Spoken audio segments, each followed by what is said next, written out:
1940 June 24న పశ్చిమ గోదావరి జిల్లా చాటపర్రులో ఒక సామాన్య రైతు కుటుంబంలో జన్మించినటువంటి మాగంటి మురళీమోహన్ గారు అని చెప్పుకోవచ్చు. ఆ రోజు జన్మనామధేయంగా తీసుకుంటే రాజా రామ్మోహన్ రాయ్ అనేటటువంటి ఒక పేరు తల్లిదండ్రులు పెట్టిన తదనంతర కాలంలో సినీ కళామ తల్లి ముద్దు బిడ్డగా ముఖ్యంగా ఒక సుదీర్ఘ ప్రస్థానం, సినీ రంగంలో ఎటువంటి వివాదాలు లేకుండా విలక్షణ పాత్రలకు పెట్టింది పేరుగా మురళీమోహన్ గారు సాధించినటువంటి అద్భుత ప్రగతి, ఆ మురళీమోహన్ గారి జయభేరి ఈరోజు మనం చూస్తున్నాం.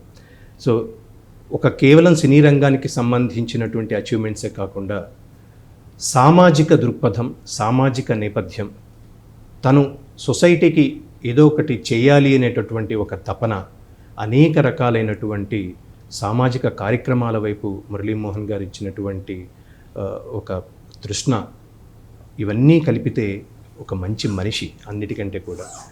తదనంతకాలంలో వ్యాపారవేత్తగా ఆయన సాధించిన అద్భుత ప్రగతి కూడా ఇక్కడ ప్రస్తావనీయమే. వెరసి మురళీమోహన్ గారి జీవిత పూదోటలో విరబూసినటువంటి ఒక పద్మం 2026లో గౌరవ ప్రధాని నరేంద్ర మోదీ గారి నేతృత్వంలోని ఎన్డీఏ ప్రభుత్వం పద్మ అవార్డులు ప్రకటిస్తూ మన తెలుగువారు మనలో ఒకరు మన మురళీమోహన్ గారికి కూడా పద్మ అవార్డును ఇవ్వడం అనేది అది కలికితురై వారి దాంట్లో ఒక చిన్న ఇదే అయినా కూడా తెలుగువారిగా అది మనకు ఒక గర్వకారణం. సో అటువంటి మురళీమోహన్ గారితో ఈరోజు మనం వారి అనుభవాలని, వారి అభిరుచులను, వారి ఆసక్తులను పంచుకునేందుకు వారి ఎంతో వారి విలువైన సమయాన్ని మనకు కేటాయించారు. సో వారిని అడిగి మరిన్ని విషయాలు తెలుసుకుందాం. నమస్తే మురళీమోహన్ గారు. నమస్కారం సార్.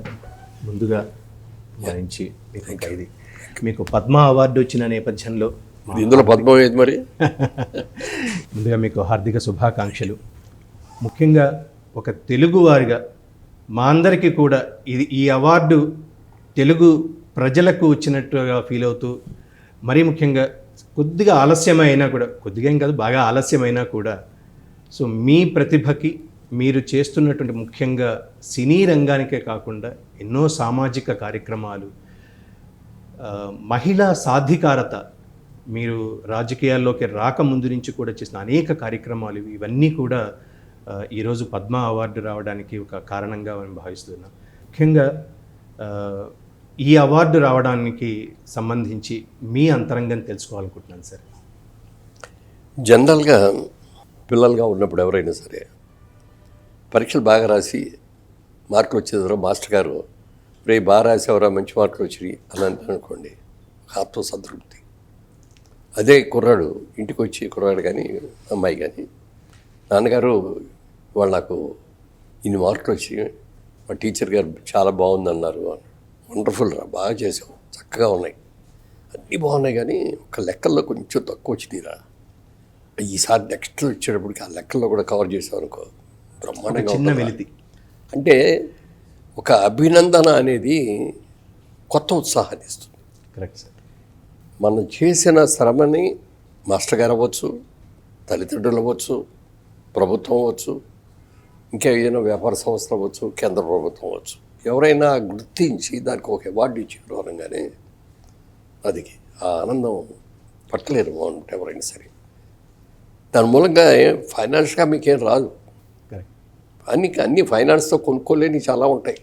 ఈ పద్మ అవార్డు అనేది వాళ్ళు ఎక్కడ బజార్లో కొనుక్కుందంటే దొరకదు కదా. ట్రూ.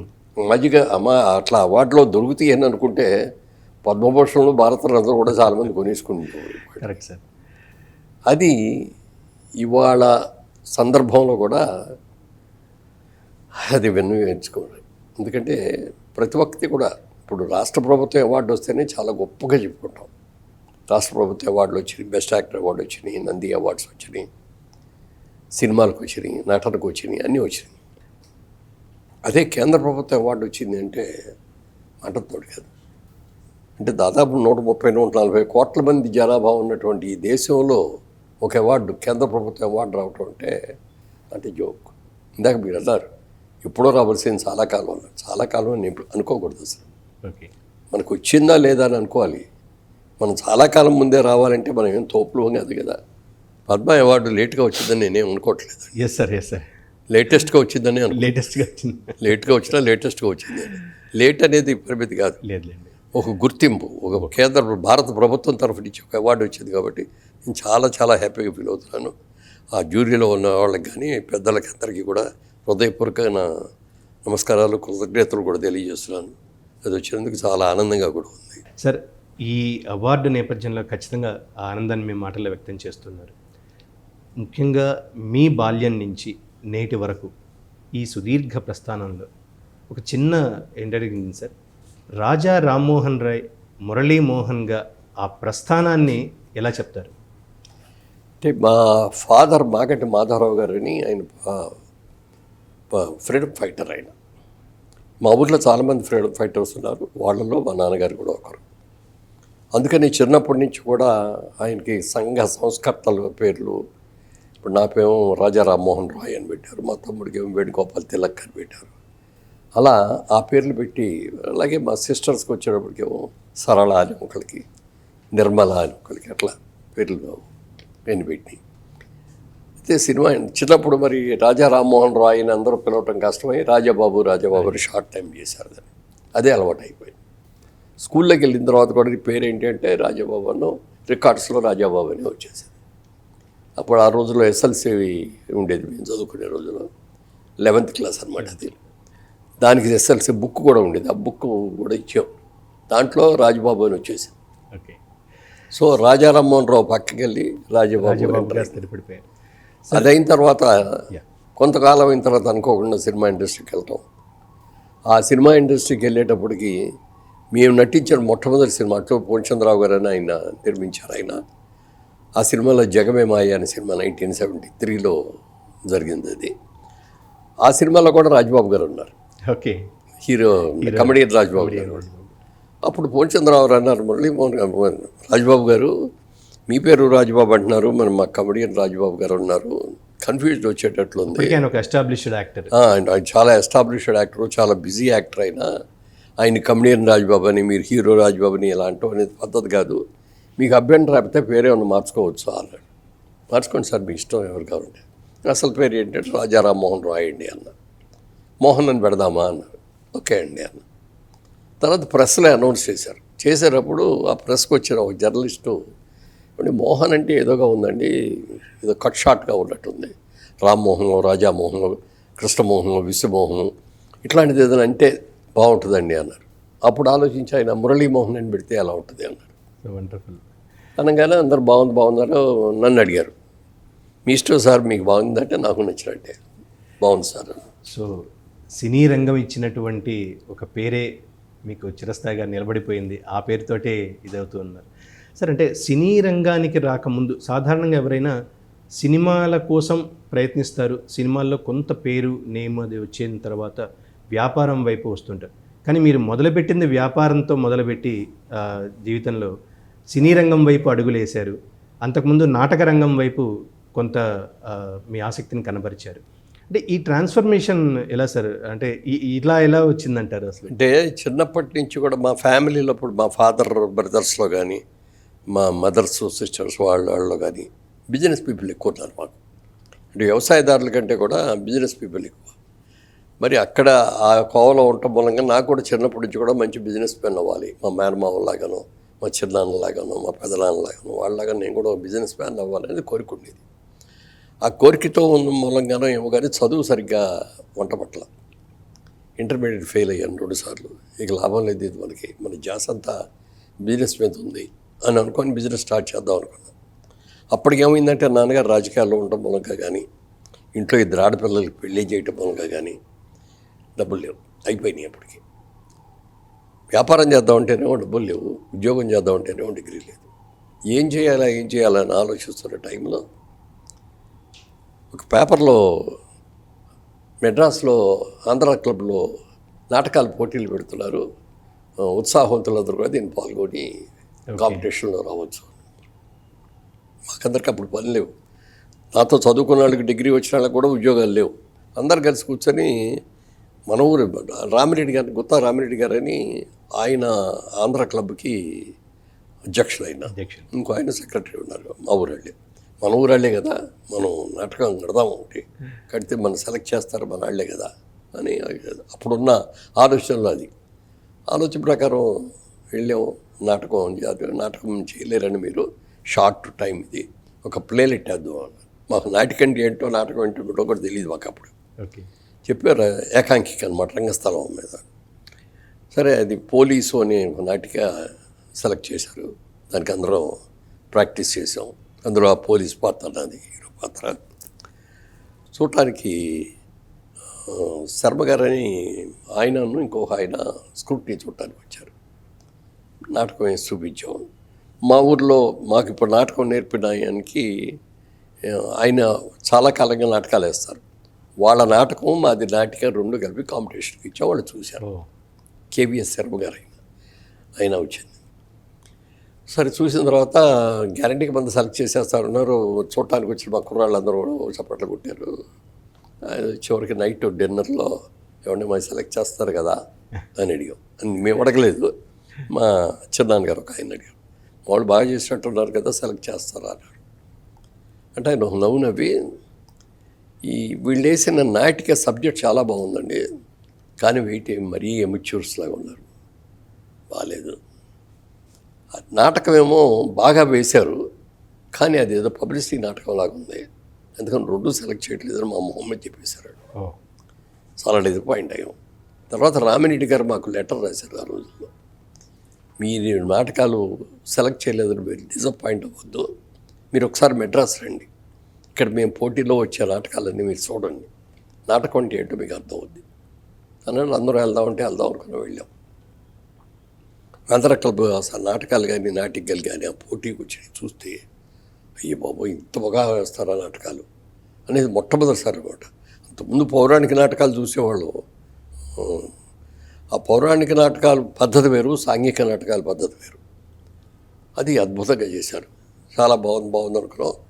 మేము ఆ నాటకం చూపించడం మా ఊళ్ళో వాళ్ళందరూ కూడా చాలా బాగుందని, కొంచెం పెద్దవాళ్ళు, రే నువ్వు సినిమా యాక్టర్ అయిపోతే బాగుంటుందిరా, బాగా చేసావు అది ఇది అన్నారు. ఆయన ఎంకరేజ్ చేశారు. లోకల్ ఎక్కడో ఒక చిన్న ఉద్యోగం లేదు, వ్యాపారం లేదు, పోనీ ఇదేమన్నా వస్తుందేమో అన్నట్టుగా అనుకొని ఆయన దగ్గరికి వెళ్ళి, రామిరెడ్డి గారి దగ్గరికి వెళ్ళిన తర్వాత చెప్తే ఇప్పుడు నీ వయసు ఎటు కాకుండా ఉంది, ఇంకా నీ పర్సనాలిటీ ఇంకా పెర్ఫెక్ట్గా రాలేదు, చిన్న పాత్ర లేయడానికి ఏమో పెద్దవాడు అయిపోతావు, పెద్ద పాత్ర లేయడానికి ఏమో చిన్నవాడు అయిపోతావు, పైగా నీ వాయిస్ కూడా కొంచెం పీలగా ఉంది, కొంచెం వాయిస్ అది ప్రాక్టీస్ చేసి, నాటకాలు చూసావు కదా, నాటకాలు కూడా ప్రాక్టీస్ చేసి ఇంకో 4-5 ఏళ్ళ తర్వాత రాప్పుడు చూద్దాం అన్నాడు. సరే వచ్చాం, డిసప్పాయింట్ అయిపోయాం, వచ్చేసాం. సో తొలి బీజం అక్కడ పడింది, ఆంధ్ర క్లబ్లో జరిగే పోటీల మీదగా. సో తర్వాత వ్యాపార రంగంలో మీరు అదే అలా వచ్చిన తర్వాత మా చిన్నాన్నగారే ఒక ఆయన ఏలూరులో, ఆయనకి కిసాన్ ఇంజనీరింగ్ కంపెనీ, చాలా పెద్ద కంపెనీ ఉంది, agriculture pump sets, oil engines, electric Motors, ఆయన బిజినెస్. ఆయన విజయవాడలో బ్రాంచ్ పెట్టాలి అని ఆలోచిస్తూ నాకు కబురు చేశారు. ఇట్లా విజయవాడలో బ్రాంచ్ పెడుతున్నాము, నువ్వు పార్ట్నర్గా చేరతావా అన్నారు. నా దగ్గర డబ్బులు ఉంటే నేనే పెట్టుకునేవాడిని కదా, నా దగ్గర డబ్బులు లేవు. డబ్బులు అక్కర్లేదు, నువ్వు వర్కింగ్ పార్ట్నర్గా చేరు, నెలకు 100 రూపాయలు జీతం ఇస్తాం, 15 పైసలు లాభాల్లో వాటా ఇస్తాం, బాగా కష్టపడి చేయాలని. అలాగే అన్నాం. మంచి ఛాన్స్ అనుకున్నాం, చాలా కష్టపడి చేసాం, బ్రహ్మాండంగా సక్సెస్ అయింది. ఆ రోజుల్లోనే పెళ్లి చేసుకోవటం, ఆ తర్వాత 2 పిల్లలు పుట్టడం, ఇవన్నీ కూడా జరిగింది. కానీ మీకు సినీ రంగంలో నిష్ణాతులు అప్పటికే కొద్దిగా ఫేమ్ ఉన్నటువంటి కృష్ణ గారు కావచ్చు, అయితే క్రాంతి కుమార్ గారు కావచ్చు, వీరందరూ సహాధ్యాయులుగా చెప్తూ వస్తారు. ఇంత పరిచయాలు ఉన్న తర్వాత కూడా శోభన్ బాబు గారి వారి యొక్క మాటలు మిమ్మల్ని ప్రేరేపితం చేశాయి, లేకుంటే ఈ రంగంలోకి రావడానికి ఒక రకంగా వారు కూడా కారణమైన అనేక ఇంటర్వ్యూలు కూడా వారు కూడా ఒక కారణం, కానీ దాని గురించి నేనేం ఇది అవ్వలేదు, అది వేరే అయ్యాయి. బిజినెస్ గురించి చెప్పేటప్పుడు శోభన్ బాబు గారికి చెప్తాను. అప్పుడు సరదాగా నాటకాలు కూడా చేసేవాడు అనమాట, విజయవాడలో ఉండగా వ్యాపారం చూసుకుంటూ ఉండేవాడిని, ఈవినింగ్స్ నాటకాలు కూడా వేస్తుండేవాడిని. అదైన తర్వాత ఫ్రెండ్స్ వీళ్ళు, క్రాంతి కుమార్ గారు, వీళ్ళందరూ కూడా ఎప్పటికప్పుడు వచ్చి చేసేద్దాం, మన సినిమాలో చేద్దు కానీ అని అంటే కూడా వద్దులేండి, నాకు బిజినెస్ ఇంట్రెస్ట్, మంచి బిజినెస్ కుదిరింది, బాగా కష్టపడి చేస్తాను, బ్రహ్మాండంగా ఉంది, చాలా ప్రాఫిటబుల్గా ఉంది, నేను రాను అన్నాను. అన్న తర్వాత ఒకరోజు మా చిన్నాన్నగారి పిలిచి, నా షేర్ ఇచ్చేద్దాం అనుకుంటాను, ఎవరో అడుగుతున్నారు, మరి నీకు ముందు ఫస్ట్ ప్రిఫరెన్స్ నీకు ఇవ్వాలి కదా, నువ్వు తీసుకుంటానంటే నీకు ఇచ్చేస్తావు, నువ్వు తీసుకో అన్నారు. నా దగ్గర డబ్బులు ఉంటే ఆ రోజు నేను పార్ట్నర్గా చేరేవాడిని కదండి, నా దగ్గర డబ్బులు ఇవ్వండి, నేను ఇలాగే ఉంటాను. అలా కాదు, నీకు ఆఫర్ ఇవ్వాలి కాబట్టి ఇస్తున్నాను, వారం రోజులు టైం ఇస్తా, వారం రోజుల్లో నువ్వు కన్నా వచ్చి ఓకే అంటే నీకే ఇస్తా, నువ్వు కాదు అని అనుకుంటే వేరే వాళ్ళు అడుగుతున్నారు వాళ్ళకి ఇచ్చేస్తాను. వద్దనే చెప్పేసి ఇంటికి వెళ్ళిపోయాను. కూర్చున్నాను, ఆలోచిస్తాను, ఏమిటి ఇలాంటి ఆఫర్ వచ్చింది, మన దగ్గర డబ్బులు లేవు, ఎలా చేయాలని ఆలోచిస్తాను. మామిడి పసికట్టింది. ఏంటంటే ఇందాన్ని చూస్తున్నారు, ఏదో ఆలోచిస్తున్నారు, ఎక్కడో పరధ్యానంగా ఉన్నారు. ఏంటి అంటే ఏం లేదు కాదు, ఏదో ఉంది చెప్పండి నన్ను. అప్పుడు చెప్పేట్లా చిన్నాన్నగారు ఇట్లా ఆఫర్ ఇచ్చారు అంటే తీసుకోవచ్చు కదా అని తేలిగ్గానే చెప్పాను. నా దగ్గర డబ్బులు ఉండాలి కదా తీసుకోవాలంటే, నా దగ్గర డబ్బులు లేవు. ఏమంటే నాకు వాళ్ళు పుట్టింటి వాళ్ళు 5 ఎకరాల పొలం ఇచ్చారు కదా, ఆ పొలం అమ్మేసి తీసుకొస్తాను, దాంట్లో ఆ డబ్బుతో జాయిన్ అవ్వడం. అది మీ పుట్టింటి వాళ్ళు ఎందుకు ఇచ్చారు నీకు, రేపు పొద్దున్న నేను సరిగ్గా చూడను, నా దగ్గర డబ్బులు ఉంటాయో ఉండవో, అమ్మాయికి ఒక గ్యారంటీ, ఒక మినిమం గ్యారంటీ ఉండాలని తల్లిదండ్రులు పిల్లలకి ఇస్తారు. ఆ డబ్బులు తీసుకొని నేను వెళ్ళి వ్యాపారంలో పెట్టి సక్సెస్ అయితే వెల్ అండ్ గుడ్, అందరూ బాగుందంటారు. సక్సెస్ కాకపోతే మా అమ్మాయి తన జీవితం బాడీ చేసుకోకూడదు కాకుండా మా అమ్మాయికి ఇచ్చిన పొలం కూడా అమ్మేసి ఆ డబ్బులు కూడా బాడీ చేశారు అంటారు. వద్దంటే వద్దాను. మీరు ఏం మాట్లాడదు, నేను వెళ్ళి మా పేరెంట్స్తో మాట్లాడుకొని నేను వస్తానని చెప్పి వెళ్ళి పేరెంట్స్ చెప్పగానే వాళ్ళు అబ్బాయి బుద్ధిమంతుడు శుభ్రంగా చేసుకుంటాడు కదా, అంతకంటే కావాల్సింది నీకని ఇచ్చింది కదా అని చెప్పి వారం రోజులు తిరగకుండా దాన్ని అమ్మేసి డబ్బులు ఇచ్చారు. ఆ డబ్బులు తీసుకెళ్ళి ఆయనకి ఇచ్చి ఆ కంపెనీలో 15 పైసలు కాకుండా ఆయన వాటా 35 పైసలు కూడా తీసుకొని 50 పైసలు వాటా 50% షేర్ హోల్డర్. అది డే అండ్ నైట్ కష్టపడి చేశాను, చాలా బాగా చేశాను, మంచి అభివృద్ధి చెంది. ఈ టైంలో అట్లూరు పూర్ణచంద్రరావు గారని ఆయన సినిమా తీద్దామని అనుకొని అందులో ఒక మెయిన్ క్యారెక్టర్ హీరో ఒకటి విలన్ ఒకటి 2 ఈక్వల్ క్యారెక్టర్స్, పోటాపోటీగా ఉండే క్యారెక్టర్స్. ఆ సినిమా చూస్తున్నారు, హీరో దొరికాడు, వాళ్ళకి విలన్ కోసం చూస్తారు. ఈ టైంలో ఎవరో క్రాంతికుమార్ గారి ఆఫీస్లో మన ఫోటోలు తీశారండి, విజయవాడ నుంచి వచ్చాడు, బాగున్నాయండి అని చెప్పి ఎవరో చెప్పారంటే క్రాంతికుమార్ గారికి ఫోన్ చేసి ఫోటోలు తెప్పించుకున్నారు. అవి చూసిన తర్వాత వెంటనే కావాలండి ఇతను అంటే, ఇక్కడే ఉన్నారండి, వెళ్ళిపోతున్నాడు ఇప్పుడే హోటల్ ఖాళీ చేసి అంటే పిలిపించండి అంటే వెళ్ళాం. వెళ్ళిన తర్వాత మా ఫోటోలు తీసుకెళ్ళి అన్నీ అక్కడ పెట్టి చూసుకుంటున్నారు వాళ్ళందరూ. చూసుకొని మాకు విలన్ దొరకలేదు అనుకున్నాం, విలన్ కోసం ట్రై చేస్తాం, కానీ మిమ్మల్ని చూస్తా అంటే హీరో అయితే బాగుంటుందని అనిపించింది, మా సినిమాలో హీరో క్యారెక్టర్ ఇస్తాను చేస్తావా అన్నారు. అనగానే అసలు అది ఒక పెద్ద సంస్థ, వాళ్ళు ఎప్పటికే కొన్ని సినిమాలు తీశారు, ఒక పెద్ద సంస్థ డైరెక్ట్గా హీరో అంటున్నారు, ఏం చేయాలి అని ఆలోచనలో పడ్డారు. బిజినెస్ వదులుకొనే రాలేను, అలా అని చెప్పి వచ్చిన ఛాన్స్ వదులుకోలేము, ఏం చేద్దామని అనుకొని తర్వాత అంగీకారం అన్నట్టుగానే తల ఊపాను. అనగానే గిరిబాబు గారు బయట ఉన్నారు, గిరిబాబు గారిని పిలిపించి కూర్చొని, గిరిబాబు గారు మీరే హీరో అనుకున్నాం, మేము విలన్ కోసం ట్రై చేస్తున్నాం, ఇదిగో ఈయన వచ్చారు, రాజుబాబు గారు ఈయన పేరు, ఈయన హీరో అయితే బాగుంటుంది అనుకుంటాం, మీకు అభ్యంతరం లేకపోతే విలన్ వేస్తారా అన్నాడు. వేస్తానండి తప్పకుండానండి అని, మళ్ళీ అది కూడా బాగుందేమని పోయింది. సరే అలా సెలెక్ట్ అయిపోయాము, వెళ్ళాము, చేసాము. సినిమా బాగానే ఆడింది, అంటే పెద్ద హిట్ అవ్వలేదు కానీ బాగానే ఆడింది. గిరిబాబాకి ఏమో విలన్ క్యారెక్టర్ అవటం మూలంగా ఆ సినిమా రిలీజ్ అవ్వకుండా ఛాన్సెస్ వచ్చేసి, నేను హీరో వేసాను కాబట్టి మళ్ళీ హీరో ఛాన్సే రావాలి కదా నాకు. మధ్యలో 1 year 1.5 years గ్యాప్ వచ్చింది. నేను మళ్ళీ విజయవాడ వెళ్ళిపోయి నా బిజినెస్ అది నేను చూసుకున్నాను. మా ఆవిడికి చెప్పాను అప్పుడు వెళ్ళి, ఇట్లా ఛాన్స్ వచ్చింది వెళ్దాం అనుకుంటున్నాను, మీ ఆలోచన ఏంటి. మా నాన్నగారిని అడిగితే, నాన్నగారు మనకెందుకు వ్యాపారం బాగుంది కదా, శుభ్రంగా ఇక్కడ చేసుకో, మళ్ళీ ఆ సినిమాలు ఇస్తాను. అట్లా సినిమా రంగం అంటే కూడా కొద్దిగా ఉంటుంది కదా, ఒక రకమైన భయం ఉంటుంది. దాంతో మా ఆవిడికి చెప్పాను, ఇట్లా వచ్చింది ఏం చేయాలో తెలియట్లేదు అన్న. అప్పుడు ఆవిడ ఒక మాట అంది, మంచి మాట. ఏమంటే అప్పుడప్పుడు లక్ష్మీదేవి వచ్చి మన తలుపు కొడతా ఉంటుందండి, మన తలుపు కొడితే మన తలుపు తీస్తే లోపలికి వస్తుంది, కూర్చుంటుంది, మనకు అవకాశాలు ఎన్నో వస్తాయి. మనం వెళ్ళి తలుపు తీయలేదనుకోండి, ఏదో బట్టకస్తులో ఉన్నాడని చెప్పి ఇంకో ఇంటికి వెళ్ళిపోద్ది. మీరు ట్రై చేయాల, దాని అంతా అది వచ్చింది, మంచి పొజిషను, బాగుంటే సక్సెస్ అవుతారు, సక్సెస్ అయితే కంటిన్యూ అవుతారు, కానీ సక్సెస్ కాకపోతే బిజినెస్ మనకు వద్దు కదా అంది. బాగానే ఉంది అని అనుకున్నాను. అయితే ఒక కండిషన్ అండి అంది, ఏం చెప్పాలి, షూటింగ్ అయిపోగానే మీరు మళ్ళీ విజయవాడ వచ్చేసి బిజినెస్ చూసుకోవాలి తప్ప మెడ్రాస్లో కూర్చొని ఈ ఫోటో ఆల్బమ్ తీసుకెళ్ళి ప్రొడ్యూసర్ దగ్గరికి వెళ్ళి నేను పలానా సినిమాలో హీరో వేసానండి, మీ సినిమాలో వేషం ఉంటే మాత్రం మీరు ఎవరిని అడగకూడదు, కండిషన్ పెట్టి ఇది ఇంకా బాగుంది అనుకోండి. సరే వెళ్ళాం, చేసాం, అయిపోయింది. ఒక 2 years తర్వాత నుంచి మళ్ళీ బాగా వచ్చింది, పికప్ అయింది.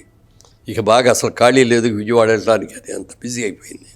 అప్పుడు ఫ్యామిలీ వెళ్ళి చెప్పారు మా ఆవిడకి, ఇది బాగా కంప్లీట్గా సినిమాలు బాగా వచ్చేసి ఇక మనం మెడ్రాస్ వెళ్ళిపోదాం అని చెప్పి మెడ్రాస్ షిఫ్ట్ చేసాం. సినిమా రంగంలో అవకాశాలు రావడం అనేది ప్రతి ఒక్కరికి ఒక కళ. సో ఆ కళని మీ డెబ్యూ ఫిలిం తోటి దగ్గర నుంచి మిగతా సంవత్సరానికి 10 సినిమాలు చేసేదాకా కూడా కంప్లీట్గా తీరిక లేని ఒక బిజీ ప్రొఫెషన్లోకి మీరు వెళ్ళిపోయారు. సో ఈ నేపథ్యంలో ఎన్నో ఒడిదుడుకులు, ఎందుకంటే ప్రతి రంగంలోనూ ఒడిదుడుకులు అనేవి ఉంటూ ఉంటాయి. సో వాటిలో ఇప్పుడు మీరు చెప్పిన దాన్ని బట్టి మీ అర్ధాంగి అండగా నిలబడడం, ప్రతి మనిషి విజయం వెనక ఒక స్త్రీమూర్తి ఉంటుంది అంటారు. సో ఆవిడ క్రెడిట్ ఎంతవరకు ఇస్తారు? మామూలుగా అయితే 50% అంటారు, ఐ విల్ గివ్ హెర్ 75%. ఎందుకంటే తన ప్రోత్సాహం లేకపోతే నేను చేసి ఉండేవాడు కాదు. తన పొలం అమ్మి తీసుకొచ్చి నాకు డబ్బులు ఇవ్వకపోతే నేను అందులో అంత పెద్ద పార్ట్ అంటే అయి ఉండేవాడిని కాదు.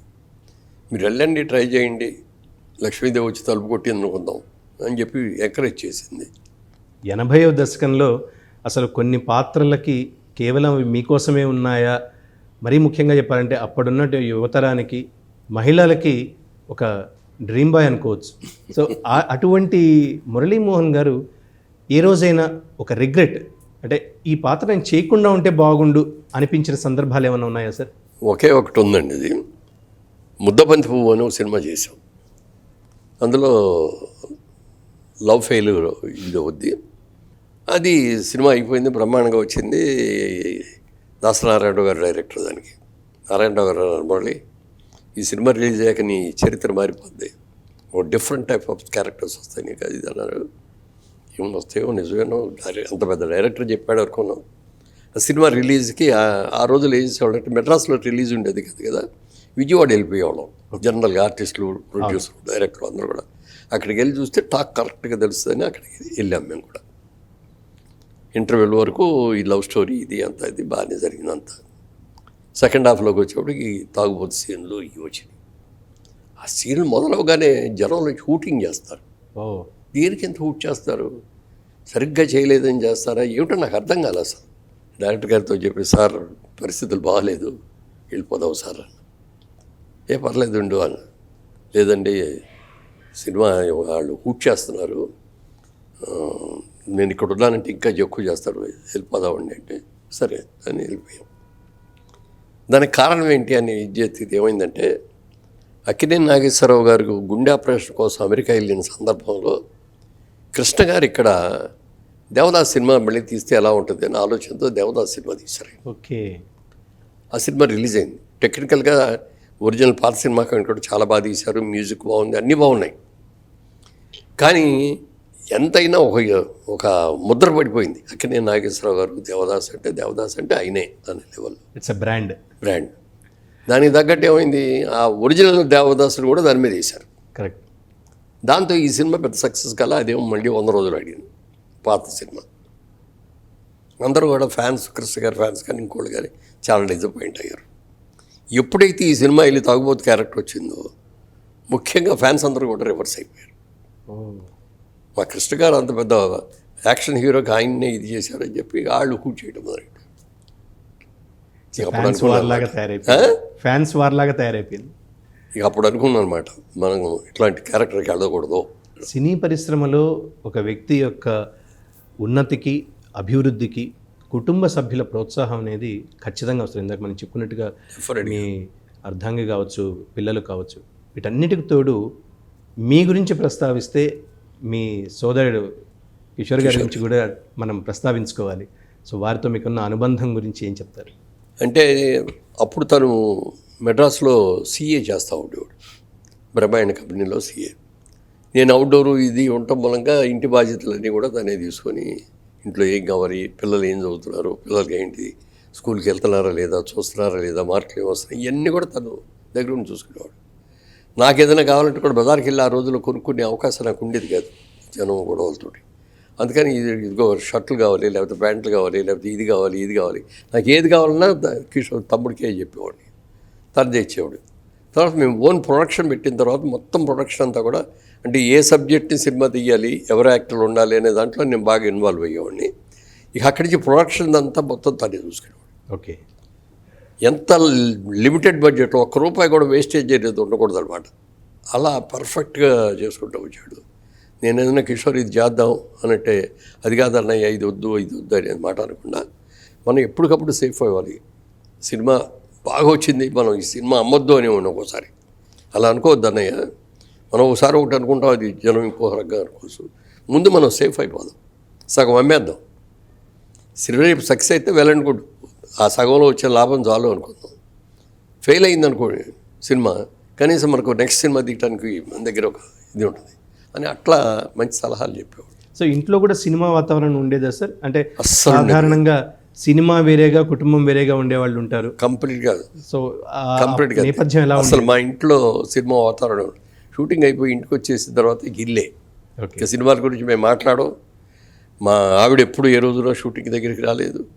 అలాగే మా పిల్లలు కూడా ఏ రోజున షూటింగ్ దగ్గరికి వచ్చేవాడు కాదు. మా సొంత సినిమాలు తీసేటప్పుడు కూడా సినిమా వాతావరణం ఉండేది కాదు మా ఇంట్లో. సో పిల్లలు ఎవరు కూడా ఈ సినీ రంగంలో లేరు. అంటే బాబుకి చాలా ఆఫర్స్ వచ్చాయి కానీ తను వద్దన్నాడు.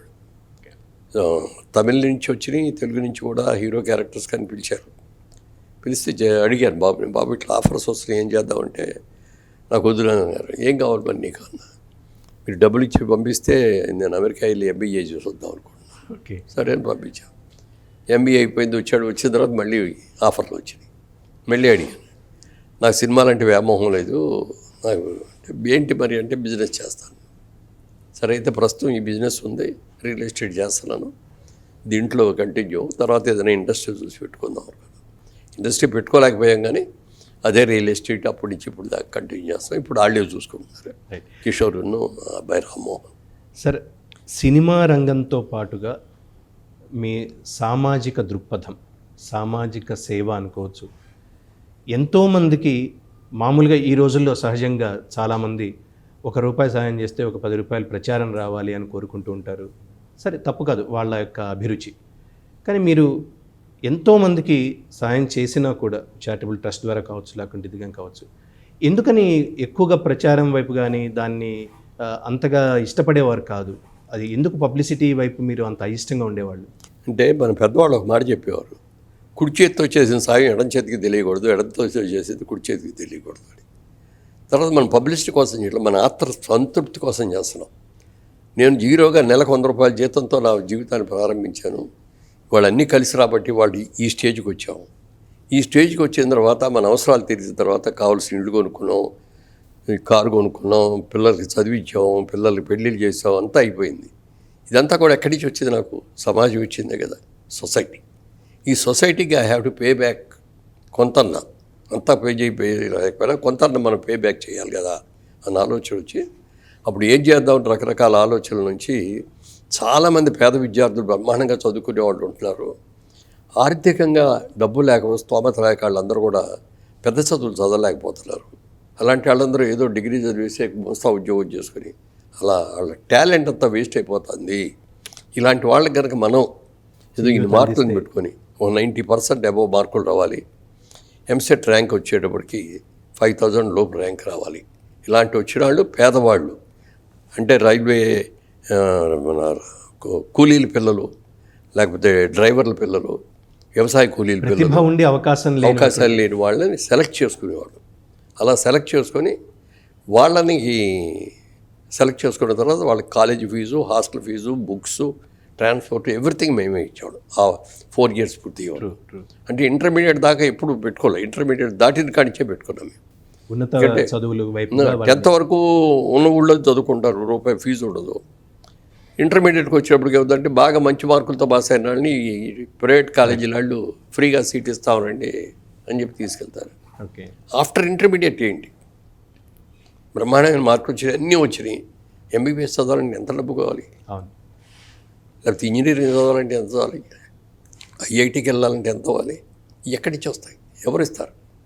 ఎవరన్నా ఇచ్చినా ఇదిగో ఈసారి జీతం, మొదటి జీతం ఇదిగో తీసుకో అని చెప్పి నలుగురు ఇస్తే చెడతారు. తర్వాత ఆఫ్టర్ దట్. సార్, ఈ నేపథ్యంలో మరొకటి కూడా మేము బాగా వినిపించింది, మహిళలకి, ముఖ్యంగా గ్రామీణ మహిళలకు సంబంధించి ఈ క్యాన్సర్ అవగాహన కావచ్చు, లేకుంటే వాళ్ళకి రకరకాలైనటువంటి సాధికారత దిశగా తీసే అంశాలు కావచ్చు, అప్పటి నుంచి మీరు ఎందుకని వాళ్ళ వైపు, అంటే అది రాజకీయాలకు ఒక పునాదిగా అనుకోవచ్చా అటువంటి కార్యక్రమాలు, లేకపోతే మీ సేవా తత్పరతలో భాగంగానే అనుకోవచ్చా? అంటే యాక్చువల్గా 2006లో ఈ ట్రస్ట్ ప్రారంభించేవాడిని. అప్పటికి రాజకీయాలకి నాకు ఏం సంబంధం లేదు. సంబంధం లేదంటే ఉంది. ఎన్టీ రామారావు గారి మీద ఉండేటువంటి ప్రేమతోటి, అభిమానంతో ఆయన అన్ని బ్రహ్మాండమైన బిజీగా ఉండి కూడా తెలుగు వాళ్ళకు ఒక గుర్తింపు లేకుండా పోయింది. తెలుగు వాళ్ళకు ఒక గుర్తింపు తీసుకురావాలి, మనకున్న స్తోమత కానీ, మనకున్న అర్హత కానీ, మనకున్న టాలెంట్ కానీ చాలా ఉంది, ఇదంతా కూడా మరుగున పడిపోతుందని ఆయన రావటం జరిగింది. అప్పుడు మేమందరం కూడా ఆయనతో ఉన్న పరిచయంతో కానీ, సార్ మీరు ఏ పని చెప్తే ఆ పని చేయడానికి మేము సిద్ధంగా ఉన్నాం, మీకు ఏం చెప్తారు అని అడిగాం. మేము అడిగితే ఆయన ఒకటే అన్నాడు, నేను ఇందిరాగాంధీకి వ్యతిరేకంగా నేను నిలబడుతున్నాను, నేను శాశక్తిలో పనిచేస్తాను, సక్సెస్ అయితే వెల్ అండ్ గుడ్, సక్సెస్ కాకపోతే నా అంతు చూస్తుంది, నా మీద ఇన్కమ్ ట్యాక్స్ రైట్లు జరుగుతాయి, ఇది జరుగుతుంది, అది జరుగుతాయి, నేను అన్నిటికీ తెగించి వచ్చాను కాబట్టి నేను దేనికైనా సక్సెస్ అయినా ఫెయిల్ అయినా నేను భరిస్తాను, కానీ మీరు వద్దు, అట్లా ఓకే మీరు ఎవరు రావద్దు అన్నారు. అలా కదండి, మీరు చెప్తే ఎప్పుడు బట్టి వస్తామండి అన్న, వద్దన్నాడు, ఒప్పుకోలే. తర్వాత ఎలక్షన్స్ చాలా ఎర్లీగా ప్రీపోన్ చేసేసి పెట్టేసింది ఇందిరాగాంధీ గారు. ఇది ఇప్పటికే ఈయనకి విపరీతంగా క్రౌడ్స్ వచ్చేస్తున్నారు, ఇంకా వదిలేస్తే అసలు మనకు డిపాజిట్లు అని చెప్పి అనౌన్స్ చేశారు. చేసిన తర్వాత అప్పుడు కూడా మళ్ళీ వెళ్ళాం. ఏమంటే ఇంకా మీరు తెలంగాణ తిరిగారు, మన ఉత్తరాంధ్రప్రదేశ్ తిరిగారు, తెలంగాణ కాదు రాయలసీమ తిరిగారు, ఉత్తరాంధ్రప్రదేశ్ తిరిగారు, తెలంగాణ తిరగలేదు కదా, మీరు అనుమతిస్తే నేను సత్యనారాయణ గారు, రావుగోపాలరావు గారు, గిరిబాబు గారు మేమందరం కలిసి వెళ్తామండి, వెళ్ళి ప్రచారం చేస్తామని. అప్పుడు కూడా ఒప్పుకోలే. సరే అయింది. ఇక ప్రచారం అది వెళ్ళి మేము కార్యకర్తలుగా వెళ్ళి ప్రచారం చేయటం, ఇవన్నీ చేయడం చేసేవాడు. సాంగ్స్ రికార్డింగ్ చేయటం కానీ, యాడ్ ఫిల్మ్స్ లాగా తీయటం కానీ ఇవన్నీ చేస్తూ ఉన్నాడు. అలా చేసిన తర్వాత ఒకరోజు మళ్ళీ గవర్నమెంట్ వచ్చేసింది, మళ్ళీ పడిపోయారు, మళ్ళీ గెలిచారు. అవన్నీ కూడా మేము ఆయన అడగకుండానే మేము చేయాల్సింది చేసేవాళ్ళం. ఎలక్షన్స్ రాగానే ప్రచారానికి ఒక 6 నెలల రోజుల పాటు ఈ ఇంటికి కూడా రాకుండా 4 రోజుల ప్రచారంలోనే మొత్తం, అంటే ఎన్టీ రామారావు గారి తర్వాత తెలుగుదేశం పార్టీ ప్రచారం చేసిన వాళ్ళలో ఆన్ రోడ్డు నేనే. Correct sir. రామారావు తర్వాత అంత తిరిగాడు. అట్లా ఆయన అన్నట్టు ఒక రోజున ఆయన పిలిచారు, ఎక్కడున్నావు మురళి అన్నారు. సార్ చెన్నైలో ఉన్నామండి, షూటింగ్లో ఉన్నాం, రేపు మార్నింగ్ ఒకసారి హైదరాబాద్ రాగలవా అన్నాడు. వస్తాను సార్ అని వచ్చాను. ఏం లేదు, రాజమండ్రి నుంచి పార్లమెంట్ ఎన్నికలు వచ్చినాయి, ఇప్పుడు రాజమండ్రి నుంచి నువ్వు పోటీ చేస్తే బాగుంటుందని అనుకుంటున్నాను, మన వాళ్ళందరూ కూడా అంటున్నారు, నీకు సీట్ ఇస్తాను, నువ్వు పోటీ చేయి అన్నాడు. నాకు దెబ్బ తిరిగిపోయింది. సార్ నేనేంటి పోటీ చేయటువంటి, నాకు అసలు అనుభవం లేదు, కావాలనే కోరిక కూడా లేదండి. అలా కాదు, చాలా బాగుంటుంది నేను చెప్తున్నా కదా అన్నారు. సార్ 4 రోజులు టైం ఇవ్వండి సార్, నాకు అసలు మీరు సడన్గా చెప్పడం నాకు ఏదో షాక్ లాగా ఉంది అని వెళ్ళిపోయి ఫ్యామిలీతో మాట్లాడుకున్నాను, ఫ్రెండ్స్తో మాట్లాడినా, ఎవరితో మాట్లాడినా మనకు వద్దు, మీ మెంటాలిటీకి అసలు చాలదు, సూట్ అవ్వదు. సరే వచ్చారు 4 రోజుల తర్వాత వచ్చి ఓకేనా అన్నారు. సార్ వద్దు సార్, నేను మీలాగా అన్ని సాక్రిఫైస్ చేసి రాలేదు, నేను ఇంకా లైఫ్లో పూర్తిగా సెటిల్ కాలేదు, పిల్లలు చదువుకుంటున్నారు, ఇప్పుడిప్పుడే అప్కమింగ్గా నేను పైకి వస్తున్నాను, ఈ టైంలో వచ్చేసి అది కాకుండా ఇది కాకుండా పాటు చేసుకుంటే నాకు ఇష్టం లేదని. ఇది 90sలో సార్? ఓకే 80s అచ్చా, అప్పుడే ఆయన గవర్నమెంట్ ఫామ్ అయిన వెంటనే పార్టీ పెట్టి గెలిచిన తర్వాత 2 నెలలకే, అదే 6 నెలలకో ఇప్పుడు ఎంపీ ఎలక్షన్స్ 1 ఇయర్కో. అప్పుడు నేను వాళ్ళకి కాదండి అంటే, it's all right brother, okay మీరైతే బాగుంటుందని అనుకున్నాం, మన వాళ్ళందరూ కూడా మీరైతేనే బాగుంటుంది అన్నారు. అంటే లేదండి అని క్షమించండి అని చెప్పి వెళ్ళిపోయాను. అది అయిన తర్వాత కూడా పార్టీకి ప్రచారాలు ఈ వర్క్లన్నీ చేస్తున్నా. చంద్రబాబు నాయుడు గారు మళ్ళీ ముఖ్యమంత్రి అయిన తర్వాత మళ్ళీ ఆయన కవర్ చేసి అప్పుడు చేయమంటే చేయలేదు కదా, ఇప్పుడు సెటిల్ అయ్యావు, బాగానే బిజినెస్లో సెటిల్ అయ్యావు, పిల్లలు చదువుకున్నారు, పెళ్ళిళ్ళు కూడా అయిపోయినాయి, ఇప్పుడు రా అన్నారు. సార్ నాకు ఇంట్రెస్ట్ లేదండి, నన్ను ఎందుకు సార్ బలవంతం చేస్తారు, నాకు రాజకీయాల మీద ఇంట్రెస్ట్ లేదండి, నాకు ఐఎమ్ సారీ, నాకు పార్టీ మీద ఇష్టం ఉంది, ఆ పార్టీ కార్యకర్తగా ఉంటాను అంతవరకు అని చెప్పేసి వచ్చేసామండి. వచ్చేస్తే అప్పుడు కోడెల శివప్రసాద్ గారిని, కమ్మపాటి రామ్మోహన్ రావు గారిని ఇద్దరిని ఇంటికి పంపించి, మీరు ఎలా అయినా సరే ఆయన్ని ఒప్పించి తీసుకురండి, రాజమండ్రిలో ఆయన అయితేనే బాగుంటుంది అని చెప్పి పంపించారు. పంపిస్తే 5 hours అండి అన్నారు.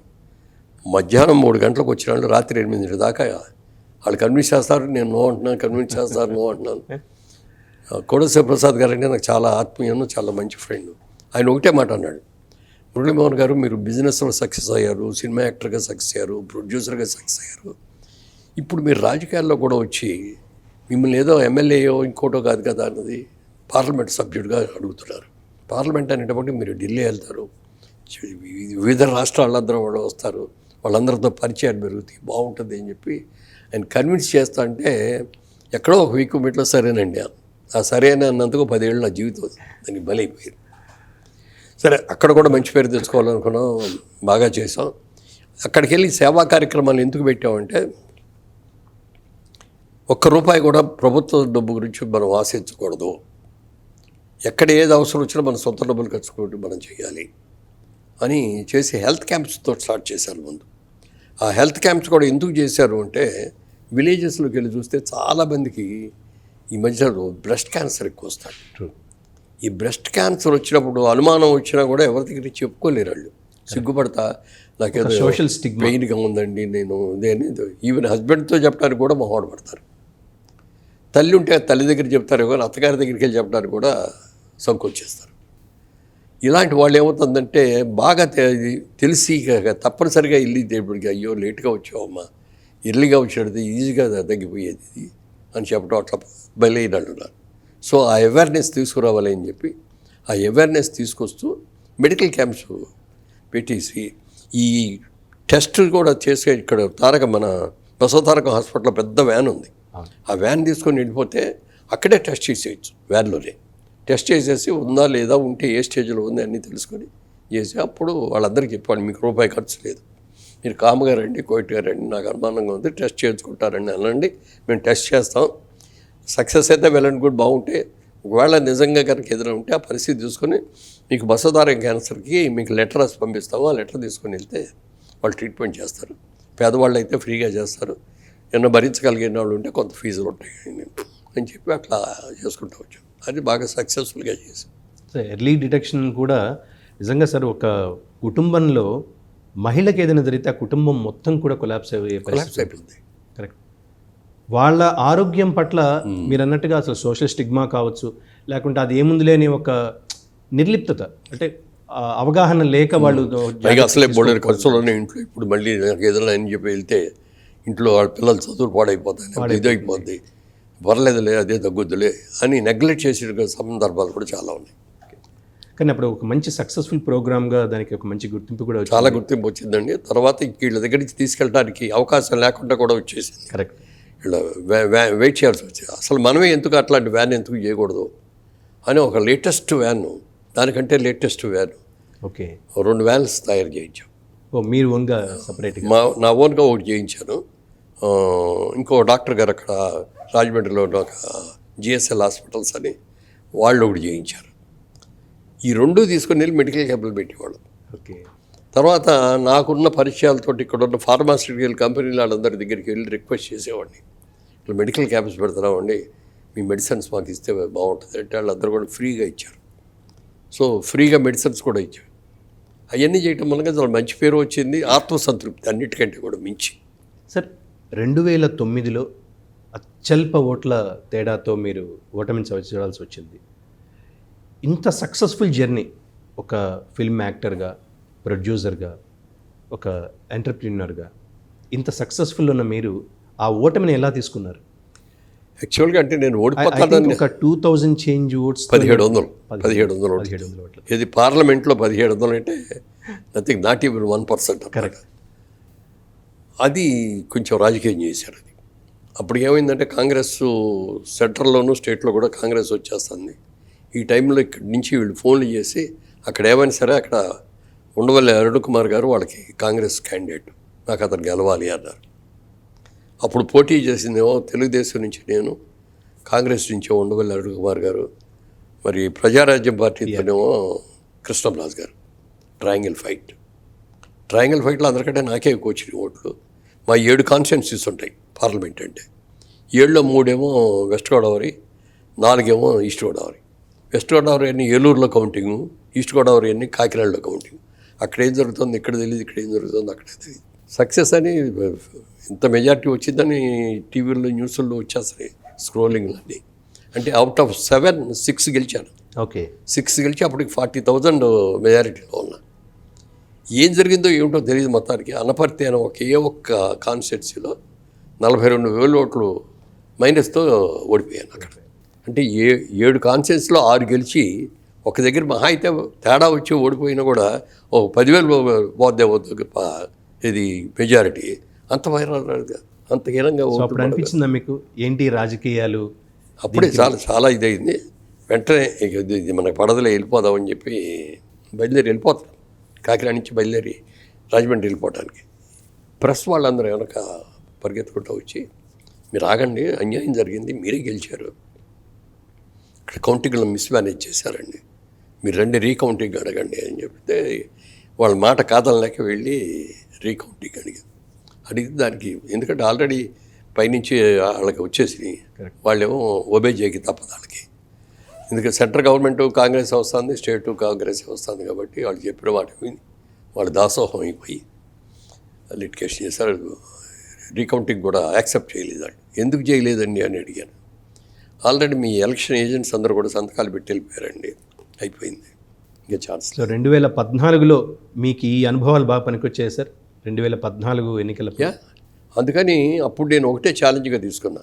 నేను ఇంత సిన్సియర్గా ఇంత బాగా చేసినా కూడా నేను ఓడిపోయాను. నేను ఎక్కడ ఏదైనా పోగొట్టుకుంటే ఎక్కడ పోయిందో అక్కడ ఎత్తుకోవాలి తప్ప ఇక్కడ పోయిందని చెప్పి అక్కడ ఎత్తితే దొరకదు కదా అని 5 ఏళ్ళు కూడా నేను అక్కడే ఉన్నా. ఓకే. 5 ఏళ్ళు కూడా నా సర్వీసు ఓన్ డబ్బులతోటి మెడికల్ క్యాంప్స్ కంటిన్యూ చేశాను. అలాగే స్కూల్సు, కాలేజెస్ అప్గ్రేడింగ్ చేయించాము. అది వాటర్, ప్రతి గ్రామంలో కూడా వాటర్ కోసం ఇవన్నీ కూడా సొంత డబ్బులతో చేయించాను. చేసిన తర్వాత మళ్ళీ ఎలక్షన్లో 2014 ఎలక్షన్స్లో 175,000 మెజార్టీతో గెలిచాను. సార్ 2014లో ఒక కొత్త జర్నీ. అప్పటిదాకా మీకు రాజకీయంగా పరిచయం ఉన్నా కూడా కేంద్రంలో ఒక లీడ్, అప్పటికి ఎన్డీఏ గవర్నమెంట్లో భాగస్వాములుగా ఉన్నారు. సో ఒక పెద్ద బాధ్యత అనేది ఉంటుంది.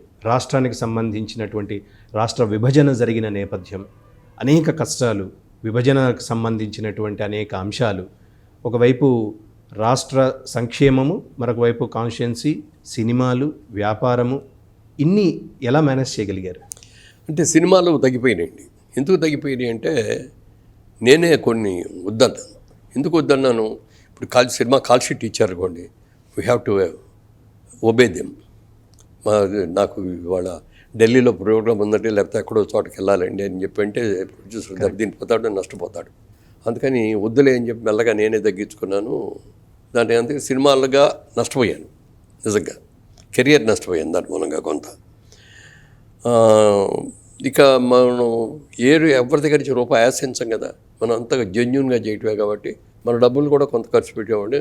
ప్రభుత్వం డబ్బులు కొంత ఖర్చు పెట్టి చాలా గ్రాండ్గా చేసుకుంటూ వచ్చాం. ఆఖరికి నేను మెడ్రాస్లో రాజమండ్రిలో ఇల్లు కట్టించుకుంటే ఇంటికి ఇసుక కావాలంటే గోదావరి నుంచి ఎంత కావాలంటే అంత తెచ్చుకోవచ్చు. ఒక ఎంపీ ఎంత పంపించుకోండి అంత పంపిస్తాడు. ఎవరిని ఎంఆర్ఓని అడిగిన పంపిస్తాడు, కలెక్టర్ని అడిగిన పంపిస్తాడు, ఎవరు పోయినా కావాలని పంపిస్తారు. ఫ్రీగా దొరికేదే కదా అని నేను ఎవరిని అడగకుండా మార్కెట్లో కొనుక్కొని ₹1 కూడా నేను ఫ్రీగా ఎవరి దగ్గర తీసుకోకుండా చేసి, అయినా కూడా నన్ను ఇక్కడ మురళీమోహన్ ఇక్కడికి వచ్చేసి ఇసుక అమ్ముకొని కోట్లు సంపాదించాడని చెప్పి వాళ్ళు ప్రచారం చేశారు.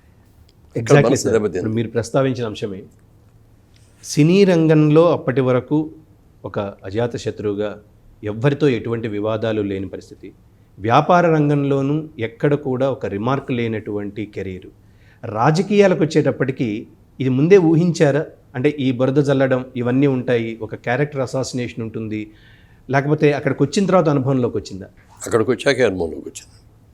ఎందుకంటే మనం జెన్యూన్గా ఉంటాం, మన గురించి అందరికీ తెలుసు. నా లైఫ్ వైట్ పేపర్ అనుకుంటాను నేను.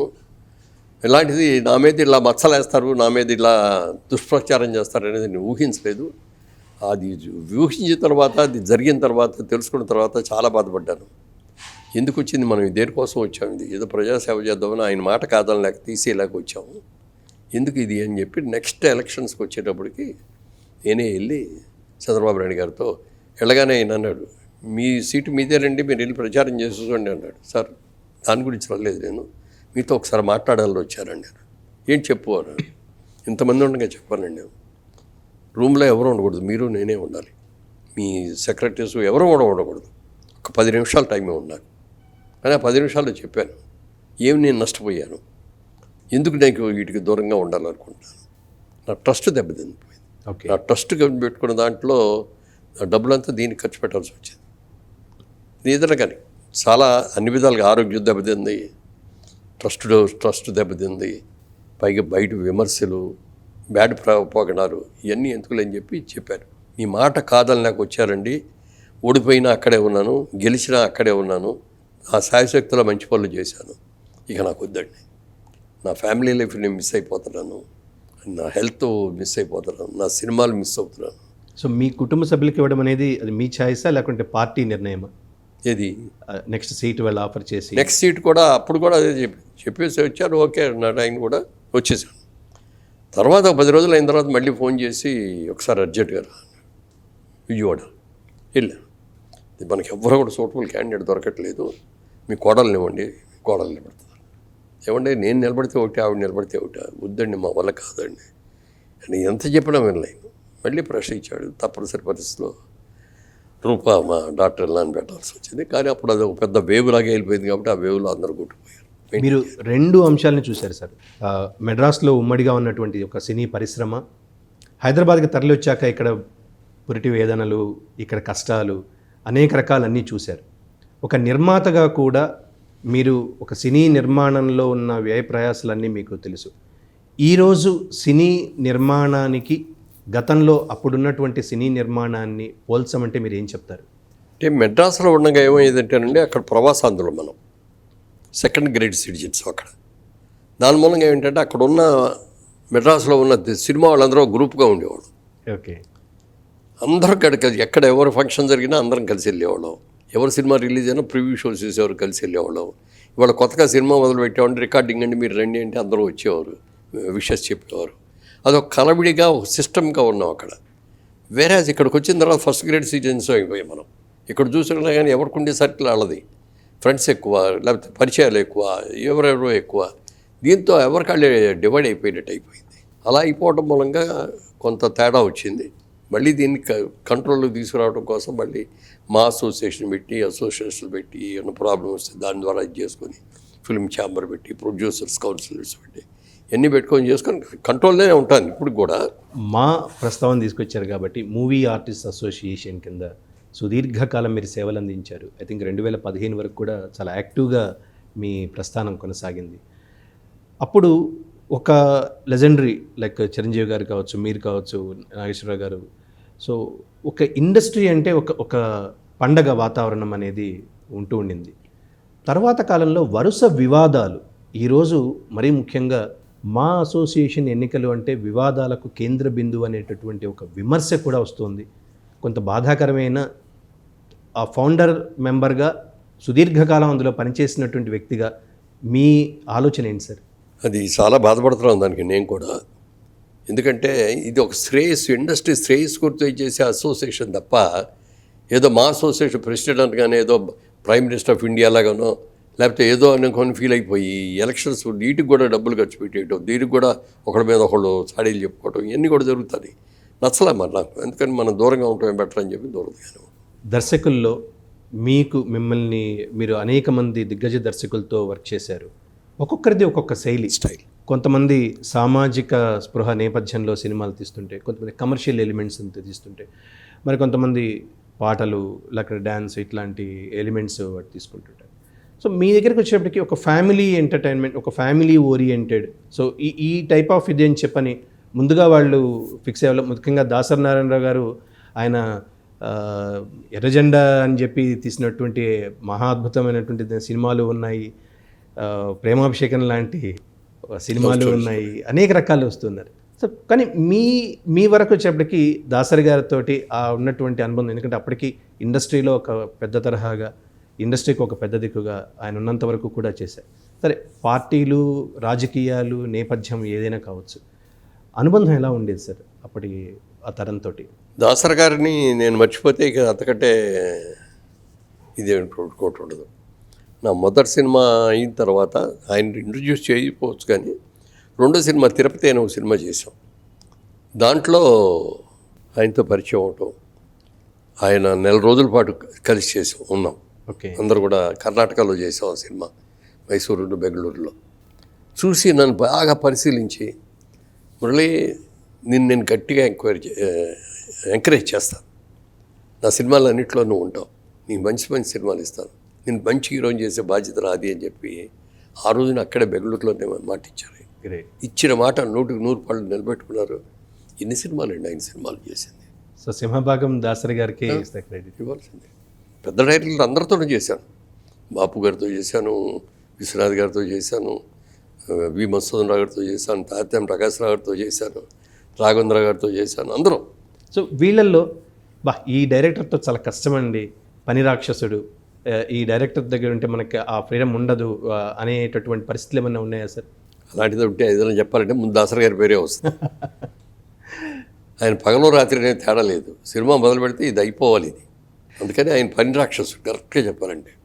సార్ ముఖ్యంగా మురళీమోహన్ గారు అనుకోగానే మాకందరికీ కూడా అనేక మందితో మీకు అనుబంధం ఉన్న శోభన్ బాబు గారితో ఉన్న ఒక ప్రత్యేకమైనటువంటి అనుబంధం, అది ఏ రకమైనటువంటిది? సినిమా పరంగాన, వ్యాపార పరంగాన, వ్యక్తిగతంగాన ఎలా చూస్తారు? నేను ఇంకా సినిమాలకు రాకముందు విజయవాడలో చేసుకునేటప్పుడు, బిజినెస్ చేసేటప్పుడు ఆయన శోభన్ బాబు గారు ఒక సినిమా అవుట్డోర్ కోసం అని విజయవాడ వచ్చారు. నాకు ఒక ఫ్రెండ్ ఉండేవాడు, ఆయనకి నాకు కామన్ ఫ్రెండ్ ఒక అతను కూడా సినిమాలో ట్రై చేసి కాక తిరిగి వచ్చేసి విజయవాడ బిజినెస్ చేసుకుంటూ. అతను నా దగ్గరికి వచ్చి, శోభన్ బాబు గారు వచ్చారు, ఇక్కడ అవుట్డోర్ షూటింగ్ చేస్తున్నారు, ఈవినింగ్ 6 తర్వాత షూటింగ్ ఉండదు, నన్ను 6 తర్వాత రమ్మని చెప్పారు, వెళ్తాను నేను, మీరు కూడా వస్తారా అన్నాడు. అప్పటికి నాకు తెలియదు కదా, పరిచయం లేదు కదా అన్న. నా ఫ్రెండే కదా, నేను తీసుకెళ్తాను కదా అన్న. ఆయన పిలవకుండా వెళ్తే బాగోదేమో అన్నాడు. లేదు రా అని చెప్పి తీసుకెళ్ళాడు, కూర్చున్నాడు, చాలా మర్యాద చేశారు, అంతా అయిపోయింది. నా ఇంకే చూస్తున్నాడు. కొంతసేపు అయిన తర్వాత మీరు ఏం చేస్తూ ఉంటారు అన్నాడు. ఇట్లా బిజినెస్ అండి, నాకు బిజినెస్ అంటే ఇష్టం. అది లేదండి, మీరు సినిమాకి పనికొస్తారు, ఎందుకు సినిమా ట్రై చేయరు అన్నాడు. నాకు ఇంట్రెస్ట్ లేదండి, నాకు బిజినెస్ ఇంట్రెస్ట్, బిజినెస్ ఉంది, బిజినెస్ చాలా బాగుంది, అందుకని వద్దనుకున్నా, చాలా ఆఫర్లు కూడా వచ్చినాయి కానీ వద్దనుకున్నా. అది బిగినింగ్. దాని తర్వాత క్రాంతికుమార్ గారు వాళ్ళే శారదా అని ఒక సినిమా తీశారు. విశ్వనాథ్ గారు డైరెక్టరు, శోభన్ బాబు గారు శారదా హీరోయిన్స్ రాజమండ్రిలో చేశారు షూటింగ్ మొత్తం. అప్పుడు వీళ్ళు షూటింగ్ చూద్దు కానీ రావయ్యా ఇది అనేవారు. అంటే నాకు ఆఫీస్ వదిలి రాలేరండి, షాప్ వదిలి రాలేరు అనేవాడిని. శనివారం సాయంత్రం రాజమండ్రి వెళ్ళేవాళ్ళం, శనివారం రాత్రి, ఆదివారం రాత్రి, ఆదివారం పగలు అక్కడ ఉండి, ఇప్పుడు సోమవారం నాడు పొద్దున్నే బయలుదేరి విజయవాడ వచ్చి బిజినెస్ చూసుకున్నాడు. అక్కడ శోభన్ బాబు గారితో మళ్ళీ పరిచయం మీరు మళ్ళీ కూడా ఆయన అన్నాడు, మీరు ట్రై చేయండి బాగుంటుంది, సక్సెస్ అవుతారు మీరు, అది ఇది అని. వద్దులేండి అనే విషయం. తర్వాత అనుకోకుండా యాక్టర్ అయిన తర్వాత ఆయన షూటింగ్లో చూసి, నేను అప్పుడే చెప్పాను మీరు ఉంటే 10 ఏళ్ళ ముందు వచ్చి ఉండేవారు అది అన్నాడు. సర్లేండి దాన్నే ఉంది అని చెప్పాను. అన్న తర్వాత బాగా ఫ్రెండ్లీగా ఉండేవారు. తర్వాత మా సినిమాకి ముగ్గురు మిత్రులు సినిమా అని తీసేటప్పుడు ఆయన కాల్ షీట్లు అడిగారు.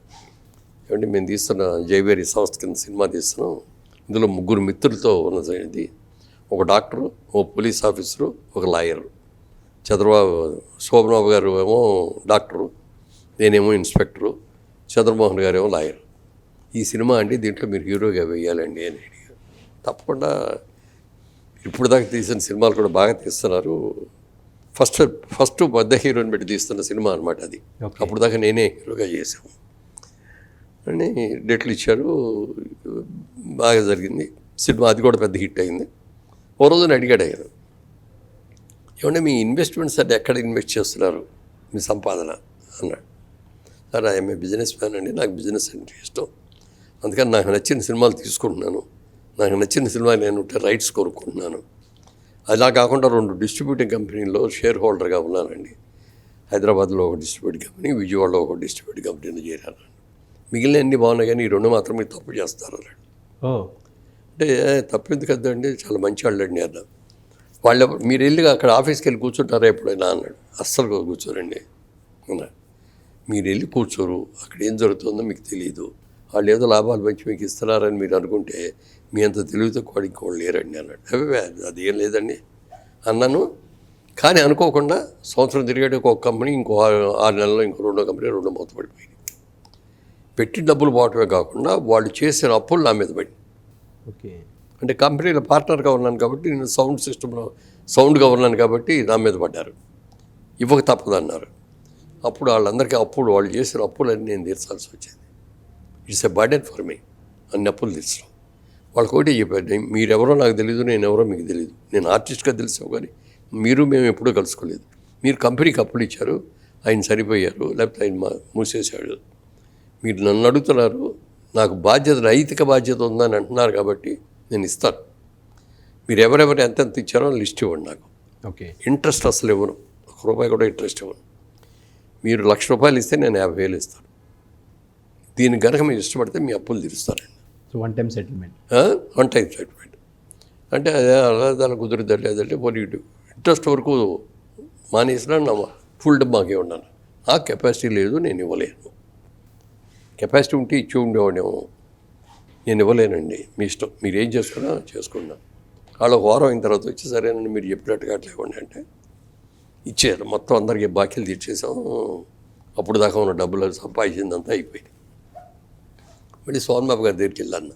ఏమండి ఆ రోజులు మీరు అన్నారు, మీరు అన్నదే నిజమైందండి, ఆ 2 కంపెనీలు మూతపడి చాలా నష్టపోయారండి అని అప్పుడు అడిగాను. ఏమండి మరి నాకంటే సీనియర్ హీరో, నాకంటే పెద్ద హీరో మీరు, నాకంటే రెమ్యూనరేషన్ చాలా ఎక్కువ తీసుకుంటారు, మీరు ఎక్కడ ఇన్వెస్ట్ చేస్తారండి అన్నాయి. అడిగితే ఆయన అన్నాడు, ఈ ప్రపంచంలో 3 వంతులు సముద్రమే ఉంది, 1 వంతే భూమి ఉంది. ఆ 1 వంతు భూమిలో ఎడారులు ఉన్నాయి, నీళ్లు దొరకవు, అక్కడ ఉండరు, మంచు పర్వతాల మీద ఉంటారు, ఉండలేరు. అందుకని నివాసయోగ్యమైన స్థలాలు చాలా తక్కువ ఉంటాయి, లిమిటెడ్గా. అంటే ఒక 15% ఉంటుంది. జనాభా చూసుకుంటే వరల్డ్ అంతా విపరీతంగా పెరిగిపోతున్నారు. రాబోయే రోజుల్లో ల్యాండ్కి డిమాండ్ వస్తుంది అని చెప్పి ఆలోచించి నా ప్రతి రూపాయి ల్యాండ్ మీదే పెడుతున్నానండి అన్నాడు. నాకు అనిపించింది, అబ్బాయి ఎంత మంచి మాట చెప్పారండి. అందరికీ తెలిసిందే, చరిత్రలో చదువుకుంటాం, ఇంత సముద్రం ఉంది, ఇంత ఎడార్లు ఉన్నాయి, ఇంత మంచి పర్వతాలు ఉన్నాయి. కానీ ఎప్పుడు ఈ ఆలోచన ఈ సైడ్గా ఆలోచించలేదు. చాలా మంచి పని చేస్తారండి, వండర్ఫుల్ అండి అన్నాడు. మీరు కూడా చేయండి అన్నాడు. ఇక్కడి నుంచి మీరు చెప్పారు కదా, ఇక్కడి నుంచి నా ఇన్వెస్ట్మెంట్స్ అన్ని దాని మీదే అని. అప్పుడు వాళ్ళతో పోల్చుకుంటే నాది చాలా మినిమం, వాళ్ళది రూపాయితో పోల్చుకుంటే అది 10 పైసలు నా కెపాసిటీ. అప్పటి నుంచి ఎక్కడ ల్యాండ్ దొరికితే 1000 గజాలు దొరికితే కొనుక్కోవడం, ఒక ఇల్లు ఏదైనా అపార్ట్మెంట్ దొరికితే కొనుక్కోవడం, అట్లా కొనుక్కుంటే మొదలు పెట్టుకుంటూ వచ్చాను. షిఫ్ట్ అయ్యాము ఇక్కడికి. షిఫ్ట్ అయిన తర్వాత నేను తీసుకున్న నిర్ణయం ప్రకారం హీరోగా వేయటం అనేసాను. క్యారెక్టర్ రాల్స్ కూడా వచ్చి సరిగ్గా రాలేదు. అప్పుడు అనుకున్నాను అనమాట, మళ్ళీ మనం ఇంకా సినిమాలే పట్టుకొని వేలాడితే మనం సంపాదించిన తర్వాత దీనికి అయిపోద్ది, మళ్ళీ మనం బిజినెస్ చేయాలి అని వచ్చి అప్పుడు సోమబాబు గారు చెప్పాడు మాట నేను గుర్తుపెట్టుకొని రియల్ ఎస్టేట్ ప్రారంభించినప్పుడు ఇక్కడ అందరూ కూడా నన్ను డిస్కరేజ్ చేశారు. ఓకే. రియల్ ఎస్టేట్ ఇక్కడ అంతా రౌడీజం, గోడాయిజం ఉంటుంది, చీటింగ్ ఎక్కువ ఉంటుంది, నీలాంటి వాళ్ళు పనికిరాడు, నువ్వు చేయలేవు అని అంటే ఒకటే చెప్పాను. రియల్ ఎస్టేట్కి ఒక సైడ్ చూస్తారు, కాయిన్కి 2 పక్కల బొమ్మ బొరుసు ఉన్నట్టుగా నేను వేరే చూస్తున్నాను. ప్రతి వ్యక్తి కూడా పెళ్ళయిన తర్వాత, తనకంటూ ఉద్యోగం వచ్చిన తర్వాత, తన లైఫ్ సెటిల్ అయిన తర్వాత ఇల్లు కట్టుకోవాలి, సొంత ఇల్లు కట్టుకోవాలి అనే కోరిక అందరు, సామాన్యుడి జీవిత కళ. ఆ కళలో మీ దగ్గర అన్ని డబ్బులు లేకపోతే కనీసం ఒక 1000 గజాల స్థలం, ఒక 100 గజాల స్థలం కొనుక్కుందాం అనుకుంటారు, డబ్బులు ఉన్నప్పుడు కట్టుకుందామని. అదొక డ్రీమ్. ఆ డ్రీమ్ని నిజం చేసే వ్యాపారంగా నేను భావిస్తున్నాను. ఇందులో ఎక్కడ చీటింగ్ అనేది ఉండటానికి లేదు. నన్ను నమ్మి వచ్చిన వాళ్ళందరికీ కూడా సక్సెస్ఫుల్గా ఉండాలి. వాళ్ళు రేపు పొద్దున వద్దు అని అమ్ముకుంటే దానికి రూపాయికి 10 రూపాయలు లాభం వచ్చేటట్టు ఉండాలి. నేను అదే చూస్తున్నానంటే అదే చేస్తానంటే అని అదే చేశాను. భారతదేశం అంటేనే ఒక సమాఖ్య స్ఫూర్తి. ప్రభుత్వాలు చేస్తున్నటువంటి ఒక కార్యక్రమాలకి ఈరోజు మనం ఆంధ్రప్రదేశ్లో తీసుకుంటే P4 అనేటటువంటి ఒక కొత్త కాన్సెప్ట్ని కూడా తీసుకొని వచ్చారు. పబ్లిక్ ప్రైవేట్ దీంతో కూడా పార్ట్నర్షిప్ దీంట్లో తీసుకొని వచ్చి అప్లిఫ్ట్ చేయాలి, ఎవరైతే అణగారిన పరిస్థితులు ఉన్నారో వాళ్ళని పైకి తీసుకురావాలనేటువంటి ఒక నేపథ్యం. అనేక మంది ఇండస్ట్రియలిస్టులు, కార్పొరేట్స్ వాళ్ళు కూడా ముందుకు వస్తున్నటువంటి, మీరు ఈ కాన్సెప్ట్ని ఎప్పుడో అంతకుముందే రాజకీయాలకు రాకముందే మొదలుపెట్టినటువంటి ఇది. సో ఇప్పుడు ఈ గౌరవ ప్రధాని మోడీ గారు కావచ్చు, లేకుంటే చంద్రబాబు గారు కావచ్చు, వాళ్ళు ఇచ్చిన పిలుపుకి సో మీ వంతు కృషిగా మీరేమైనా కార్యక్రమాలు పార్టిసిపేట్ చేస్తున్నారా? మీరేమన్నా ఇప్పుడు ప్రజెంట్ చేస్తున్నారా? ప్రజెంట్ అట్లాంటివి ఏం చేయట్లేదు కానండి, ఎంకరేజ్ చేస్తాను. నెంబర్ 1. నెంబర్ 2, ప్రజలకి అందరికీ కూడా తెలియజెప్తాను. మోడీ గారు మొన్న ఒక స్టేట్మెంట్ ఇచ్చారు. మనకి ఇవాళ డాలర్ అంటే 100 రూపాయలకి వెళ్ళిపోయింది. కరెక్ట్. ₹2కి మన ₹2 డాలర్ వచ్చేటట్టుగా ఉండే పరిస్థితి రావాలంటే అని చెప్పి కొన్ని చెప్పారు. ఏం చెప్పారు అందులో అంటే, మనం అందరం కూడా ఇక్కడ అన్నీ చేయగలం, కానీ బ్రాండ్ మీద ఏదో ఇది పేరు, ఆ బ్రాండెడ్ ఇదోటి. బట్టలు వేసుకుంటే బ్రాండెడ్ షర్టు, ఇదే షర్టు బ్రాండెడ్ అయితేనేమో 2000 ఉంటుంది, మామూలు షర్ట్ టైలర్ దగ్గరికి వెళ్ళి కుట్టించుకుంటేనేమో 300కి వస్తుంది. కానీ బ్రాండెడ్ అని వెళ్తాం. వాటర్ బాటిల్స్ ఇవాళ ఎంతమంది ఎన్ని వాటర్ బాటిల్స్ తాగుతారు? మంచినీళ్ళు కావాలంటే ఎవరన్నా బిందెలో నీళ్ళు తీసి తాగే రోజులు పోయినాయి. అందరూ వాటర్ బాటిల్స్. ఆ వాటర్ బాటిల్ చూస్తే ఆ వాటర్ బాటిల్ ఆ కిన్లేనో లేకపోతే కోకనో ఏదో ఇదోనో వాళ్ళ టైటిల్ మాత్రం ఆడిది, బాటిల్ మంది, దాంట్లో ఉన్న నీళ్లు మనవి, దాంట్లో ఉన్న ప్రాజెక్ట్ మంది, ఒక లేబుల్ మాత్రం ఆడిది. ఎంత డబ్బు తీసుకెళ్ళిపోతారండి వాళ్ళ వాటర్ బాటిల్ కొనాలంటే ₹20 అవుతుంది కదా. ₹20 ఆడి ఖర్చు ఎంత? వాడు ఎంత తీసుకుపోతున్నాడు? ఇలా ప్రతి ప్రోడక్ట్, ఒక షాంపూ మనం చేసుకోలేమా, ఓ సోప్ మనం తయారు చేసుకోలేమా? ఎన్నో ఉన్నాయి ఇట్లా. రోజువారీ చేసే చిన్నవన్నీ కూడా ఇంత కెపాసిటీ ఉండి, ఇంత మ్యాన్ పవర్ ఉండి, పక్కన ఉన్న చైనా చూడండి ఎంత అభివృద్ధి, డే అండ్ నైట్ వెళ్ళిపోతున్నారు వాళ్ళు ఫాస్ట్గా. వాళ్ళు అక్కడ దొరకని అమౌంట్ లేదు, వస్తువు లేదు, కరెక్ట్, అంత బాగా చేసుకుంటారు. మీరు కూడా అట్లా చేయండి, విదేశీ వస్తువులను కొట్ట మానేయండి, మానేస్తే మనం కూడా గ్రోత్ అవుతామని చెప్పి ఇచ్చిన సలహా. లోకల్ ఫర్ వోకల్ అని చెప్పి ఒక కార్యక్రమం సిమిలర్. ఇది made in India, made in americano ఇదైనా అనుకోదు, మేక్ ఇన్ ఇండియా అని మంచి పిలిపించారు. దాంతో ఇప్పుడు ఇండస్ట్రియల్గా కూడా చాలా వరకు మనం చేసుకోగలుగుతున్నాం, ఇంకా చేయాలి. Sir, last but not the least, మీరు వెండి తెరకు సంబంధించినటువంటి సుదీర్ఘ అనుభవం ఉంది. బుల్లి తెరకు కూడా మీరు అనేక రకాలైనటువంటి క్యారెక్టర్స్ చేశారు, కెమెరా రోల్స్ చేశారు. సో క్లుప్తంగా మీ బుల్లితెర అనుభవాలంటే ఏం చెప్తారు? నేను మనకి బుల్లితెర వచ్చినప్పుడు అండి, దూరదర్శన్ ఒకటే ఇక్కడ బ్లాక్ అండ్ వైట్, అది కూడా ఈవినింగ్ 6 to 10 ఉండేది. Yes sir, black and white. ఆ రోజుల్లో నేను బిజీగా హీరోగా ఉండి నేను బుల్లితెరలో సీరియల్స్ చేయడానికి ఇక్కడికి హైదరాబాద్ వచ్చి చేసి వెళ్తూ ఉండేవాడిని. మా వాళ్ళందరూ అడిగేవారు, ఏంటి అక్కడ హీరోగా అన్ని సినిమా చేస్తా వెళ్ళా దూరదర్శన్లో చేస్తావేంటి అంటే, వాళ్ళు ఒకటే చెప్పా, సినిమా యాక్టింగ్ అన్నది దూరదర్శన్ అయినా అదే, సినిమా అయినా అదే. కాకపోతే సినిమా ఏమో ఒక పద్ధతి, ఇది ఇంకో పద్ధతి. రాబోయే రోజుల్లో బుల్లితెర అనేది సినిమాని కూడా డామినేట్ చేస్తుంది. ఎందుకంటే వాళ్ళు సినిమా వెళ్ళాలంటే థియేటర్లో ఎక్కడుందని ఎత్తుక్కుంటూ అక్కడికి వెళ్ళి థియేటర్లో చూసి మనకు ఇంటికి రావాలి. టీవీ అనేది ఇంటికి వచ్చేసింది. ఇంట్లో కూర్చొని హ్యాపీగా కాళ్ళు టేబుల్ మీద పెట్టుకొని అలా చూసుకొని సినిమా చూసుకోవచ్చు, నచ్చకపోతే ఇంకోటి తీసుకోవచ్చు, ಎಷ್ಟು కావాలంటే అలా చేతిలో రిమోట్ ఉంటే ఎన్నన్నా ప్రపంచమే మన చేతిలో ఉంటుంది. అందుకని రాబోయే రోజుల్లో ఉంటుంది అని చెప్పి నేను అప్పుడే యాంటిసిపేట్ చేసి బ్లాక్ అండ్ వైట్ ఉన్న రోజుల్లోనే చేశాను నేను. ఆ తర్వాత కూడా చేశాను కొన్ని. సో ఇప్పుడు బుల్లితెర నుంచి ఓటీటీలు వచ్చేసి మీరు అన్నట్టు రిమోట్ కూడా కాకుండా ఒక ఫింగర్ తోటి మనకు కావాల్సినటువంటి సమాచారం తీసుకోవచ్చు, ఒక రెవల్యూషన్. ఇప్పుడు అభివృద్ధికి మనం ఎప్పుడైనా సరే చోటు ఇవ్వాల్సిందే. నేను పాత పద్ధతి, నేను అదే వాళ్ళు అన్నట్టు నువ్వు వెనకబడిపోతావు. ట్రూ, మనం కూడా వెళ్ళాలి. కాకపోతే అది ఆ ఎండ్లో సమాజానికి ఇబ్బంది లేకుండా ఉండేటట్టు, పరిశ్రమ మన గౌరవం, మన పర్సనల్ గౌరవాలు కూడా పోకుండా ఉండేటట్టు జాగ్రత్తగా చూసుకోవాలి. థ్యాంక్ యూ సార్, నమస్తే. చూశారు కదా, ఇది పద్మశ్రీ అవార్డు గ్రహీత మాగంటి మురళీమోహన్ గారితో ప్రత్యేక ఇంటర్వ్యూ. ఒక మనిషి తను ఏం సాధించారు అనే కంటే కూడా ఎంత సాధించినా, ఎంత ఒదిగి ఉన్నారు అనేది మురళీమోహన్ గారిని చూసి నేర్చుకోవచ్చు. సో ఈ అవకాశం ఇచ్చినటువంటి మురళీమోహన్ గారికి మరొకసారి ధన్యవాదాలు చెప్తూ నమస్తే. Thank you.